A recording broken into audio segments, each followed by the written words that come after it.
Cerita di episode kali ini teman-teman, ceritanya dibagikan oleh sobat kembara yang namanya Abi.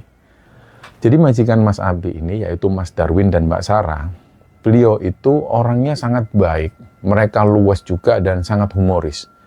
Akhirnya suatu sore, ceritanya di sela-sela obrolan santai sambil minum kopi itu, Abi ini akhirnya nggak bisa nahan rasa penasarannya, dia langsung tanya ke Mas Darwin. Jadi gini Bi, kalau soal perjumpaanku dengan Mbak Sarah itu ceritanya itu ya sangat panjang dan unik. Jadi Mbak Sarah ini pas kerja itu tiba-tiba sakit. Nah, waktu itu hari di mana Mbak Sarah ini harus dipulangkan itu bertepatan dengan hari libur panjang. Akhirnya Darwin pun menyanggupi tugas itu karena waktu itu nggak ada mobil perusahaan yang bisa dipakai. Mereka berdua akhirnya berangkat naik mobil travel angkutan umum lintas provinsi. Perjalanan dari Jawa Barat ke Kebumen itu memakan waktu yang lumayan lama juga, berjam-jam melewati jalur antar provinsi.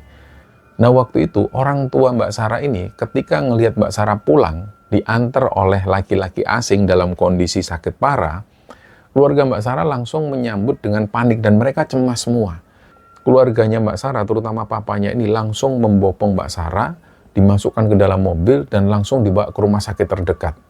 Dan setelah melalui serangkaian observasi dan juga tes medis, dokter spesialis ini akhirnya memanggil papanya Mbak Sarah ke ruangan. Dan di ruangan itu dokter menjelaskan bahwa rasa sakit luar biasa yang diderita oleh Mbak Sarah selama ini itu ternyata disebabkan oleh penyakit kista. Jadi menurut dokter itu, kalau Mbak Sarah ini pengen benar-benar sembuh dan pengen menyelamatkan fungsi rahimnya, jalan satu-satunya adalah dia harus segera menikah. Logika medisnya saat itu dengan menikah dan terjadinya proses kehamilan, perubahan hormon yang drastis di dalam tubuh Mbak Sarah itu secara alami akan menekan dan juga mematikan pertumbuhan kista tersebut.